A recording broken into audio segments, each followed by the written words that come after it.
اعوذ باللہ من الشیطان الرجیم بسم اللہ الرحمن الرحیم وَلَقَدْ أَهْلَكْنَا مَا حَوْلَكُم مِّنَ الْقُرَىٰ وَصَرَّفْنَا الْآيَاتِ لَعَلَّهُمْ يَرْجِعُونَ فَلَوْلَا نَصَرَهُمُ الَّذِينَ اتَّخَذُوا مِن دُونِ اللَّهِ قُرْبَانًا آلِهَةً بَلْ ضَلُّوا عَنْهُمْ وَذَلِكَ إِفْكُهُمْ وَمَا كَانُوا يَفْتَرُونَ وَإِذْ صَرَفْنَا إِلَيْكَ نَفَرًا مِّنَ الْجِنِّ يَسْتَمِعُونَ الْقُرْآنَ فَلَمَّا حَضَرُوهُ قَالُوا أَنصِتُوا فَلَمَّا قُضِيَ وَلَّوْا إِلَىٰ قَوْمِهِم مُّنذِرِينَ قَالُوا يَا قَوْمَنَا إِنَّا سَمِعْنَا كِتَابًا أُنزِلَ مِن بَعْدِ مُوسَىٰ مُصَدِّقًا لِمَا بَيْنَ يَدَيْهِ يَهْدِي إِلَى الْحَقِّ وَإِلَىٰ طَرِيقٍ مُّسْتَقِيمٍ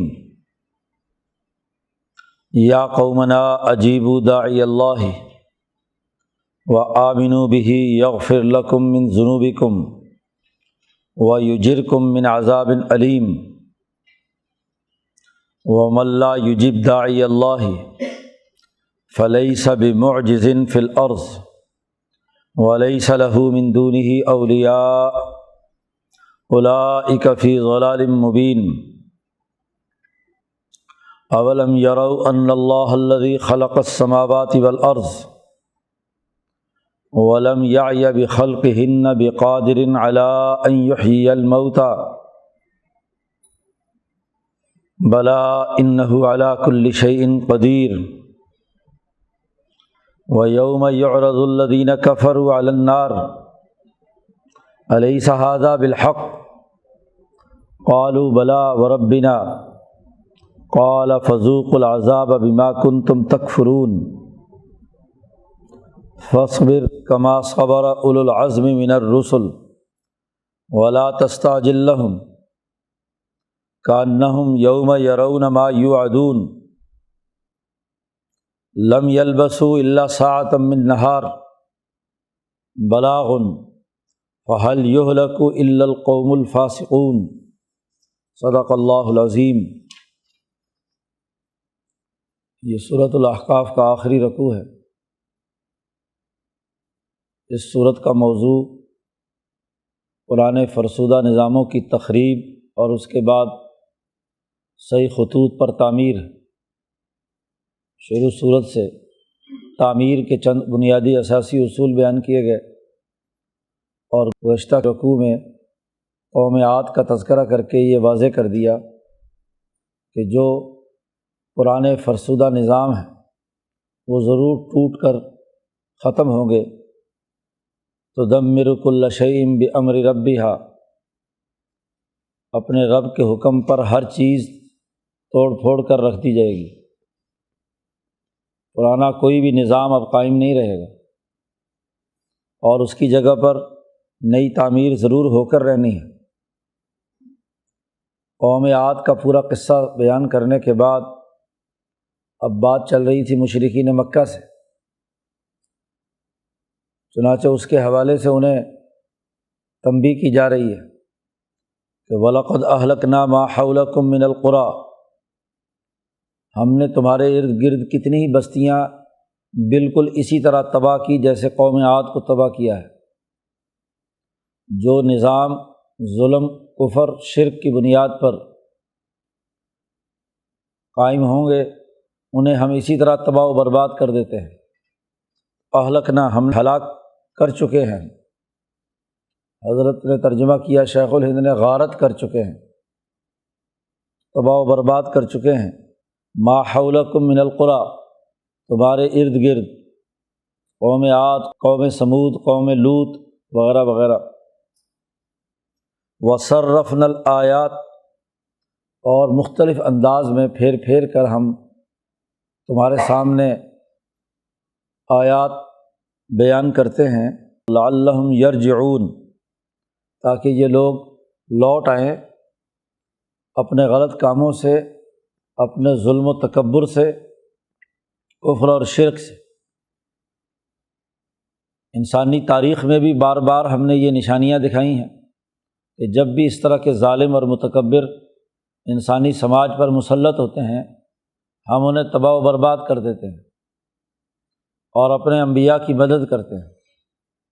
وہ اثر نو انسانیت کو نئے خطوط پر ڈالتے ہیں، اور ان مکے والوں کو ہم نے یہ واقعات اس قرآن حکیم میں بار بار دہرائے ہیں کہ شاید یہ بھی واپس لوٹ آئیں اصل انسانیت کی طرف، ذات باری تعالیٰ کی طرف، اس کی توحید، اس کی رسالت اور اس کی کتاب کی طرف۔ قرآن کہتا ہے ذرا غور کرو، عقل سے کام لو کہ فلولا نصرہم الذی نتخذوا من دون اللہ، اللہ کو چھوڑ کر جب انہوں نے دوسرے خدا بنائے تھے اور اللہ جب انہیں ہلاک کرتا ہے تو یہ اللہ کے مقابلے میں ان بتوں نے ان کی مددیں کیوں نہیں کی؟ فلولا نصرہم، کیوں مدد نہیں پہنچی ان کے پاس ان نامعقول قسم کے خداؤں کی کہ جن کو انہوں نے اللہ کے مقابلے پر خدا بنایا ہوا تھا، اور یہ کہتے تھے کہ قرباناً آلہہ، کہ یہ ہمیں اللہ کے قریب کرنے والے خدا ہیں، ہمیں اللہ کی طرف لے جانے والے ہیں، قربت کا ذریعہ ہیں، لیقربونا الی اللہ زلفیٰ۔ تو یہ بت جنہیں یہ پوجتے رہے، یہ جو کفر و شرک کرتے رہے، یہ جو فرعون اور نمرودوں کی اتباع کرتے رہے، جن کو یہ خدا مان کر تسلیم کرتے رہے، وہ کیوں نہیں مدد کو پہنچے جب اللہ ان بستیوں کو تباہ و برباد کر رہا تھا؟ اصل حقیقت یہ ہے کہ بل ضلوا عنہم، بلکہ یہ سب کے سب اس وقت ان سے گم ہو گئے، کوئی ان کے قریب نہیں پھٹکا ان کی مدد کے لیے، کیونکہ وہ خدا تھے ہی نہیں،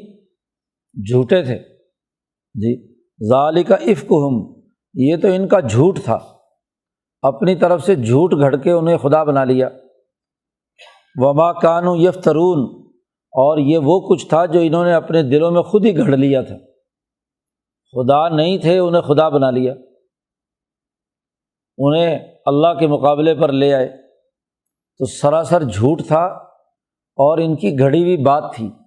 اگر کچھ بھی حقیقت ہوتی تو ضرور مدد کے لیے پہنچتے، ان کو ہلاک نہ ہونے دیتے، تو مقابلہ کرتے۔ قرآن حکیم نے مکے والوں سے کہا ذرا سوچو، اتنی قومیں ہم نے تباہ کی ہیں تمہارے ارد گرد،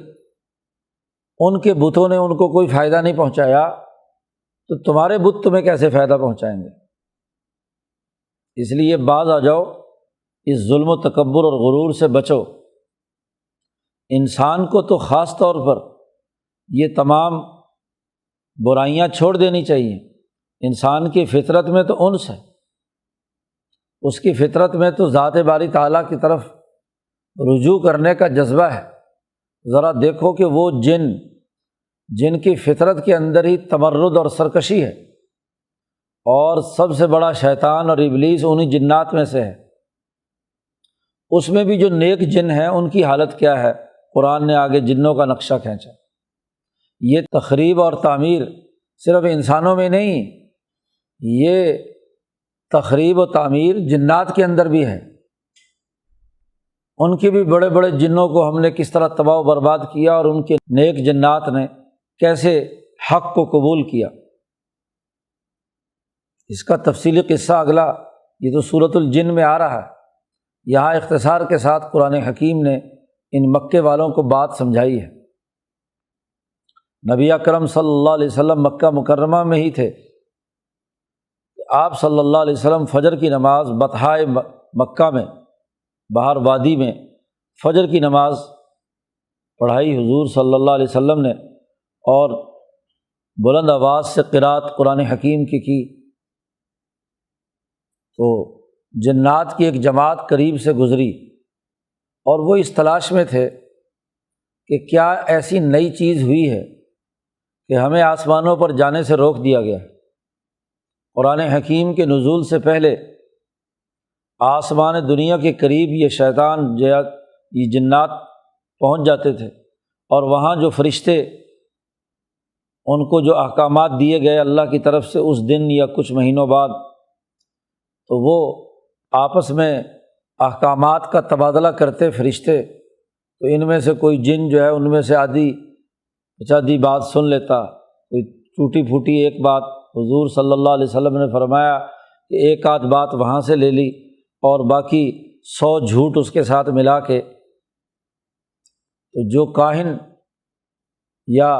جنات کو کنٹرول کرنے والا ہے کوئی اس کا جو دوست اور ساتھی ہوتا ہے، اس کو جا کر اس کے کان میں جیسے مرغی کڑکڑ کرتی ہے ایسے ان کے کان میں وہ بتلا دیتا، تو وہ کچھ اپنی طرف سے اس میں جھوٹ ملاتا کاہن صاحب، اور وہ لوگوں کو کیا ہے بتلا دیتا، تو 99% تو جھوٹ ہوتا تھا، 1% کو ایک آدھ بات سچی بھی ہو جاتی تھی، اور اسی کی سچی بات کی وجہ سے ہی وہ کاہن مشہور ہو جاتا تھا۔ لیکن جب قرآن حکیم نازل ہونا شروع ہوا تو جتنا دورانیہ نبی اکرم صلی اللہ علیہ وسلم پر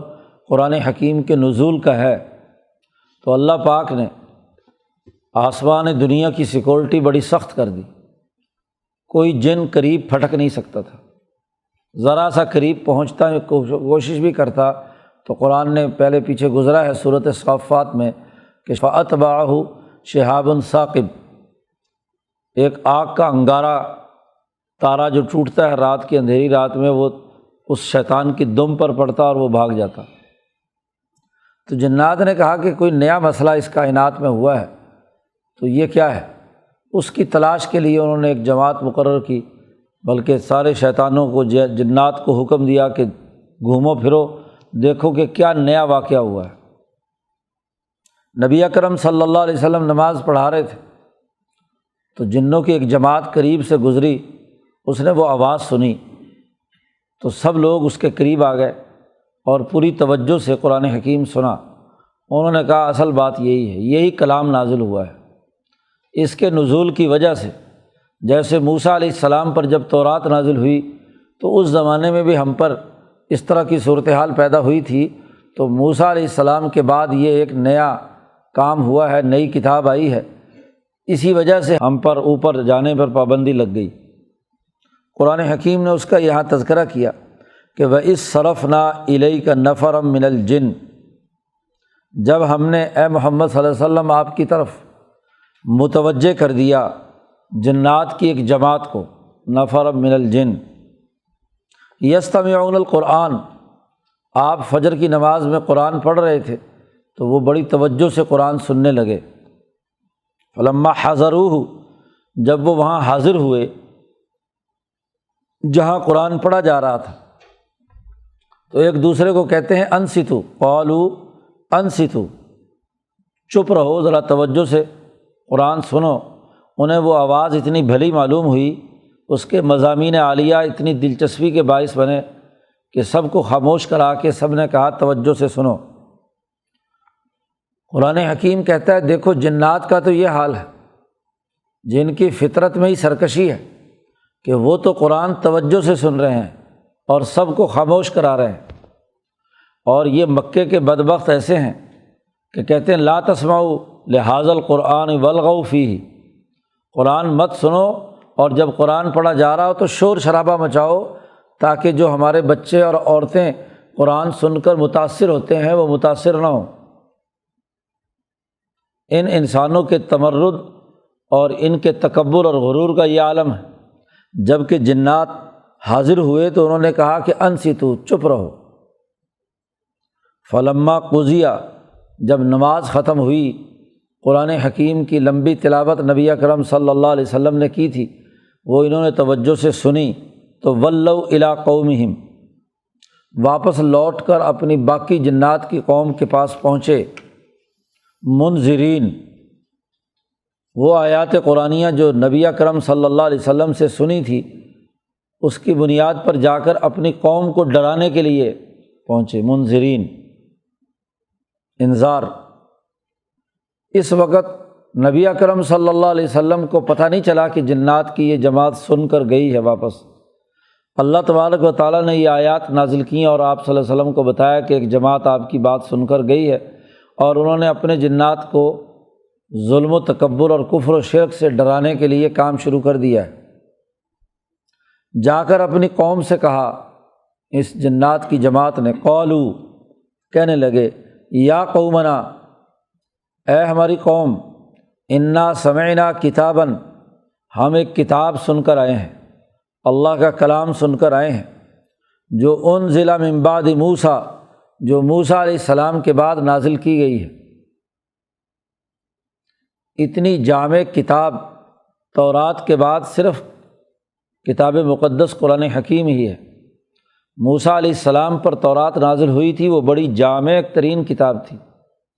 اپنے دور کی تمام ضروریات اس میں بیان کی گئی تھی۔ پھر وہ کتاب تھی، الکتاب، مقدس کتاب، اور بعد کے تمام انبیاء اسی کتاب کے مطابق عمل کرنے اور اس کو مستحکم کرنے کے لیے آئے تھے۔ داؤد علیہ السلام نے بھی تورات پر عمل کرنے کا حکم دیا۔ زبور، اس میں مزید اضافہ تھا، ایک مزید، کیونکہ وہ ساری شعر و شاعری پر مشتمل ہے زبور، تو وہ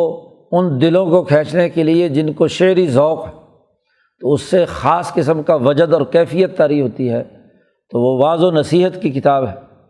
احکامات تورات ہی کے ہیں جن پر عمل کیا گیا۔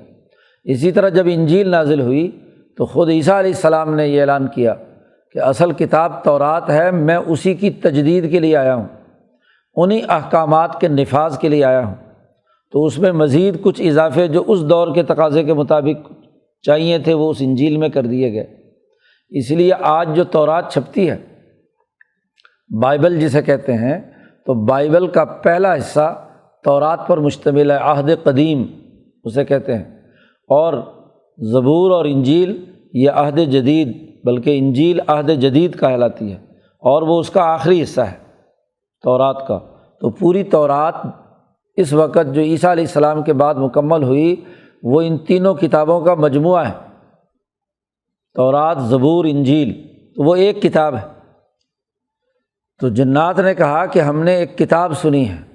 جو موسیٰ علیہ السلام کے بعد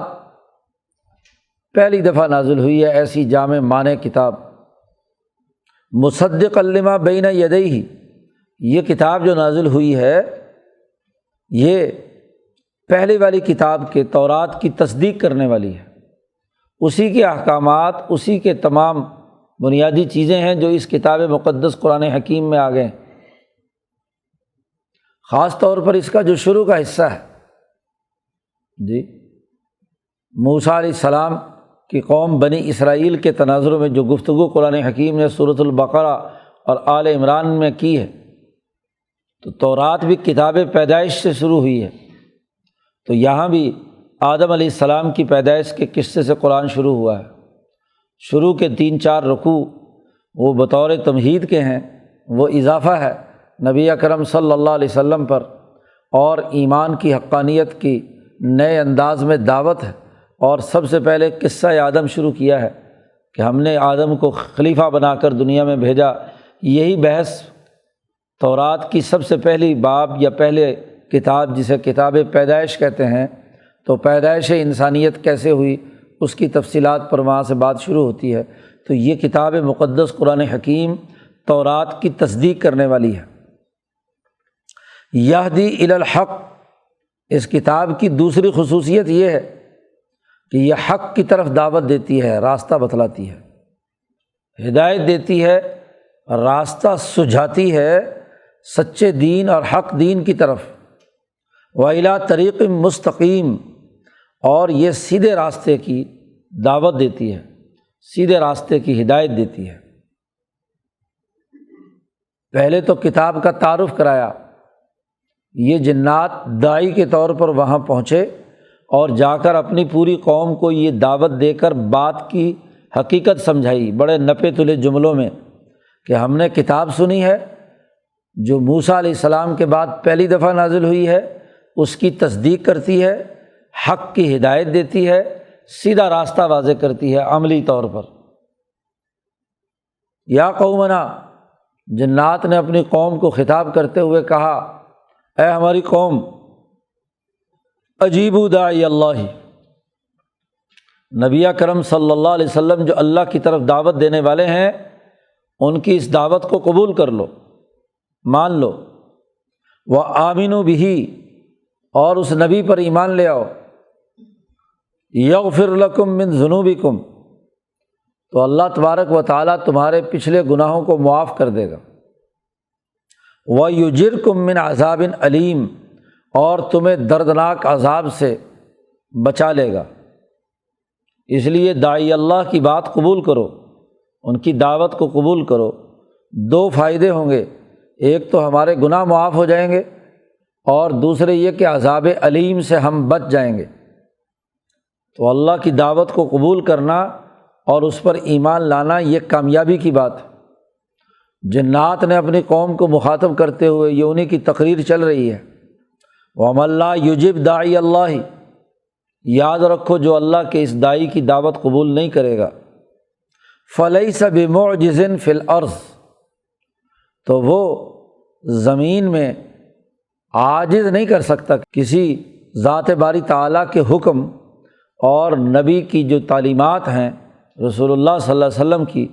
ان کو عاجز نہیں کر سکتا، تھکا نہیں سکتا زمین میں، چونکہ جنات کا بڑا گہرا تعلق زمین سے، اوپر سے بھی جب ان پر آگ برستی تھی تو زمین پر دوڑتے تھے، تو زمین میں اصل تو یہ جنات ہی تھے جو لڑائی بھڑائی دنگا فساد کرنے میں مشہور تھے۔ تو زمین میں تم اس نبی سے پہلے بڑے فساد مچا چکے، اب اس نبی کو تم عاجز نہیں کر سکتے، تھکا نہیں سکتے۔ اور وَلَيْسَ لَهُ مِن دُونِهِ أَوْلِيَاء، اور اللہ کے علاوہ تمہارا کوئی دوست اور ولی نہیں بن سکتا، اس لیے اللہ کی اس دعوت کو قبول کر لو۔ اور جو اللہ کے مقابلے میں جن شیطانوں کی تم پیروی کرتے ہو، جنات میں سے نیک جنات اپنے جنات کو کہہ رہے ہیں کہ جس شیطان کی تم پیروی کرتے ہو اولئک فی ضلال مبین، وہ تو واضح گمراہی میں پڑا ہوا ہے، اس شیطان اور اس کے شتونگڑوں کی تو بات مانتے ہو، اس کو مت تسلیم کرو۔ اور یہ جو اللہ کے داعی نبی اکرم صلی اللہ علیہ وسلم دعوت دے رہے ہیں، یہ جو اس کتاب مقدس قرآن کریم میں ہدایت کا پروگرام سامنے آیا ہے، سیدھا راستہ واضح ہوا ہے، اس کو قبول کر لو۔ قرآن حکیم نے یہاں جنات کی یہاں گفتگو مکمل کی، اور اگلی بات یا تو ان سے مخاطب ہے، خود اللہ تبارک و تعالیٰ کا قول ہے، اور بعض کے نزدیک یہ جنات ہی کی ابھی تقریر چل رہی ہے۔ اولم یروا ان اللہ الذی خلق السماوات والارض، کیا یہ لوگ دیکھتے نہیں ہیں کہ بے شک اللہ وہ ہے جس نے آسمان و زمین پیدا کیے، اور ان کے پیدا کرنے میں اللہ کو کوئی تھکاوٹ نہیں ہوئی۔ وَلَمْ يَعْيَ بِخَلْقِهِنَّ، مکے کے مشرک یہ کہتے تھے کہ اللہ تبارک و تعالیٰ نے یہ آسمان و زمین 6 دنوں میں بنائے، اور اس کے بعد تھک کر اگلے 7ویں دن اللہ نے آرام کیا۔ آرام تو وہ کرتا ہے جو تھک جائے کام کرنے سے۔ اللہ پاک نے فرمایا کہ ایسا نہیں ہے، آسمان و زمین اس نے پیدا کیے، اور ان کی پیدا کرنے کے نتیجے میں وَلَمْ يَعْيَ بِخَلْقِهِنَّ، ان کو پیدا کرنے میں اللہ تھکا نہیں۔ تھکنا کیا تھا؟ وہ تو بِقَادِرٍ عَلَىٰ أَن يُحْيِيَ الْمَوْتَىٰ، وہ تو پوری طاقت اور قدرت رکھتا ہے کہ مردوں کو دوبارہ زندہ کرے۔ تھکاوٹ کیا ہونی تھی؟ اس نے تو 7ویں دن یہ انسان پیدا کیے، اور ان انسانوں کو مارنے اور دوبارہ زندہ کرنے کی طاقت اور قوت بھی رکھتا ہے، تھکاوٹ کس بات کی؟ یہ تو بڑا ہی احمقانہ اور غلط خیال ہے کہ اللہ پاک کام کر کے تھک گئے، تو یہ تو تم اپنی طرح سے تم نے مخلوق کے طور پر اللہ کو دیکھنے لگ گئے کہ کوئی کام کاج کیا، یہ تھوڑا سا کام کاج کر لیتے ہیں تو تھک کر 6 دن کام کرتے ہیں تو 7ویں دن ضرور تھک کر آرام کرتے ہیں۔ یہ تو انسان جو محتاج ہے، یہ اس کی ضرورت ہے کہ 6 دن کام کے بعد وہ 1 دن آرام کرے۔ اللہ تبارک و تعالیٰ کا یہ معاملہ نہیں ہے، وہ تو قادر ہے اس بات پر کہ وہ مردوں کو زندہ کر سکے۔ بلا، ہاں، کیوں نہیں اللہ تعالیٰ ایسا کر سکتا؟ اس لیے کہ انہ علی کل شیء قدیر، بے شک اللہ تعالیٰ ہر چیز پر قدرت رکھے ہوئے، قدیر ہے، اس کی طاقت اور قوت میں تمام چیزیں ہیں، وہاں تھکاوٹ کا کیا سوال؟ ایسا نہیں ہے۔ یاد رکھو وَيَوْمَ يُعْرَضُ الَّذِينَ كَفَرُوا عَلَى النَّارِ، جس دن کافر اور منکر لوگ جنات میں سے ہوں یا انسانوں میں سے، جب وہ آگ کے سامنے پیش کیے جائیں گے، جہنم کے سامنے پیش کیے جائیں گے، وہاں اللہ تبارک و تعالیٰ پوچھیں گے الیس ھذا بالحق، کیا یہ آگ جس کے بارے میں ہم تمہیں دنیا میں ڈراتے تھے، یہ جہنم جو تمہیں دکھائی جاتی تھی، جس کے بارے میں نبی ڈراتے تھے، کیا یہ آ نہیں گئی؟ بدر کے موقع پہ جب 70 بڑے سرداروں کو قلیب بدر میں ڈالا اور وہاں حضور نے پوچھا او فلاں تجھ سے وعدہ کیا تھا کہ اگر نہ باز آئے تو تم جہنم میں جاؤ گے، کیا خیال ہے وعدہ سچا ہوا کہ نہیں ہوا؟ او فلاں ایک ایک کا نام لے کر حضور نے فرمایا، کیونکہ وہ حفرۃ من حفر النار، جہنم کے گڑھوں میں سے ایک گڑھا تھا۔ تو جب یہ اس جہنم کے گڑھے پر پیش کیے جائیں گے تو حضور نے فرمایا تھا کہ یہ تم سے زیادہ اچھی طرح سن رہے ہیں، اور ان کا سننا یہی تھا کہ انہوں نے آگے سے کہا بلا وربنا، ہاں ہمارے رب، ہم نے یہ جہنم دیکھ لی۔ تو یہ دنیا میں بھی جی اور آخرت میں بھی، فرعون کے تذکرے میں بھی اللہ نے پیچھے کہا ہے النار یعرضون علیہا غدوا وعشیا، کہ فرعون اور اس کی پوری جماعت صبح شام آگ پر پیش کیا جاتا ہے انہیں، جب تک قبر کے اندر ہے، جب تک یہاں موجود ہے، بلکہ فرعون کا جسم تو یہاں موجود ہے۔ قرآن نے دوسری جگہ پر کہا الیوم ننجیک ببدنک لتکون لمن خلفک آیا،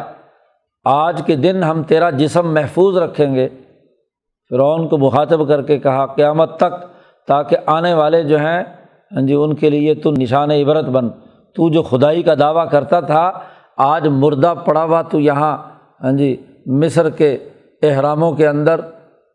تمہارا وجود شیشے کے اندر بند سب کو نظر آ رہا ہے، ہر آدمی گزرتا ہے اور دیکھتا ہے کہ یہ وہی فرعون ہے جو خدائی کا دعویٰ کر رہا تھا۔ قال،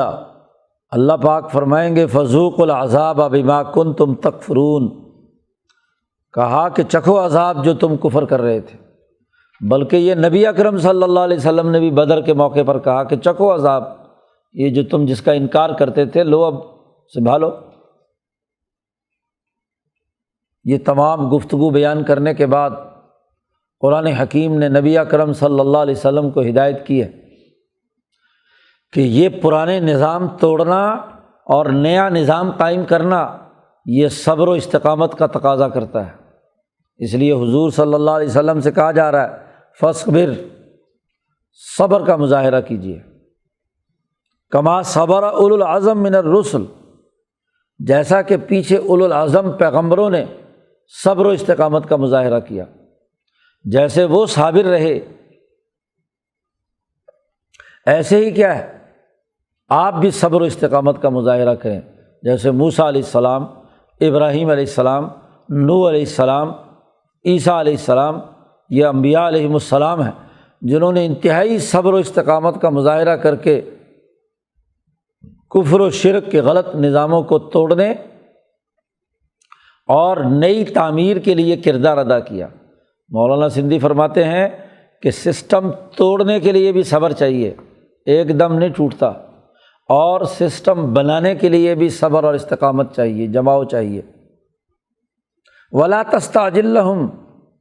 آپ جلد بازی مت کیجیے ان کے لیے کہ جلدی عذاب آئے، آپ کا کام تو صبر و استقامت سے اپنے فکر اور مشن پر کام جاری رکھنا ہے، جماعت تیار کرنا ہے، آپ تو دعوت دیں، تربیت کریں، جماعت بنائیں، مکی صورت ہے۔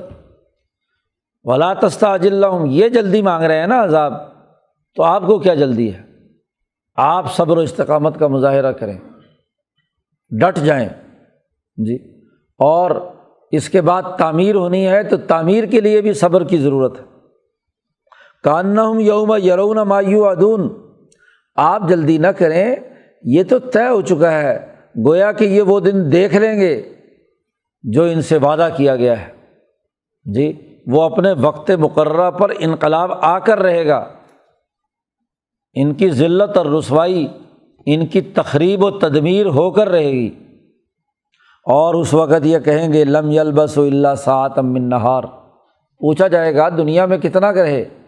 تو جب آدمی مصیبت میں ہوتا ہے تو جو پیچھے آرام اور سکون کی زندگی بسر کی ہوئی ہوتی ہے تو کہتا بس 1-2 گھڑی رہا میں، کہیں گے دنیا میں تو 1 دن رہے، لم یلبسوا نہیں ٹھہرے الا ساعۃ من النہار، دن کی 1 گھڑی 1 گھنٹہ، یا 1 گھڑی 3 گھنٹوں کو کہتے ہیں، چوتھائی دن، تو ہم نے دن کی 1 گھڑی گزاری ہے دنیا میں۔ تو اس لیے آپ جلدی نہ کریں، ان کا عذاب تو آ کر رہنا ہے، یہ اس دور کو بھی یہ سمجھیں گے کہ دن کی 1 گھڑی گزری ہے، بس آپ کا کام ہے بلاغن، بات کو پہنچا دینا، سچی دعوت دینا، حق کے پیغام کے لیے جد و جہد اور کوشش کر کے ان تک پہنچا دینا۔ فَهَلْ يُهْلَكُ إِلَّا الْقَوْمُ الْفَاسِقُونَ،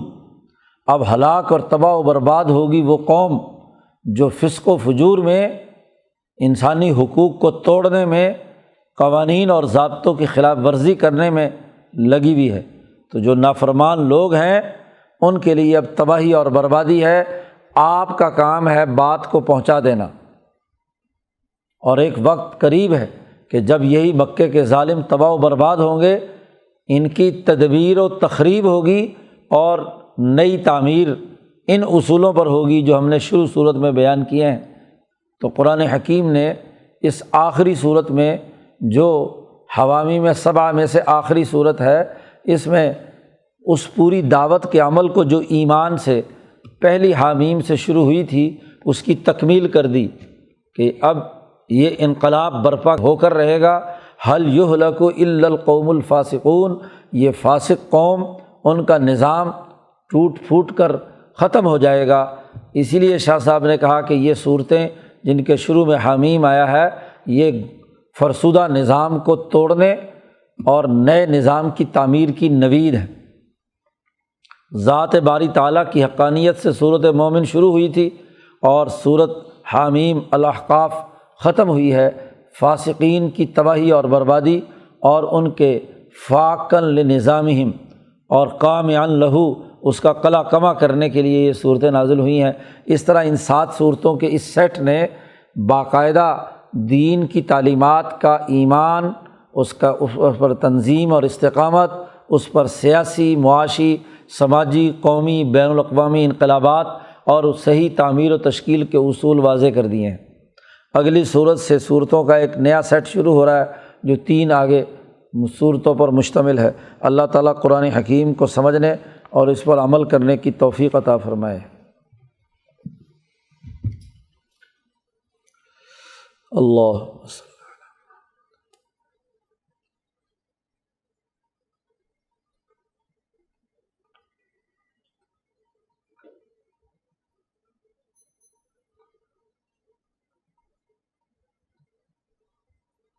اجمعین۔